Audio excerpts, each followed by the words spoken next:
বাংলাদেশের জন্য রাষ্ট্রদূত হিসেবে পেশাদার কূটনীতিক ব্র্যান্ট ক্রিস্টেনসেনকে মনোনীত করেছেন মার্কিন প্রেসিডেন্ট ডোনাল্ড ট্রাম্প। মঙ্গলবার হোয়াইট হাউসের অফিসিয়াল ওয়েবসাইটে প্রকাশিত এক ঘোষণায় এটি জানানো হয়।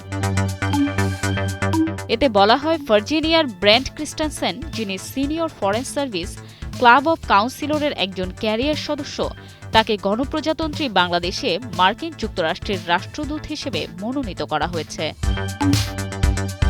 ব্রেন্ট ক্রিস্টেনসেন বর্তমানে ওয়াশিংটনে মার্কিন পররাষ্ট্র দপ্তরে আন্ডার সেক্রেটারি হিসেবে দায়িত্ব পালন করছেন।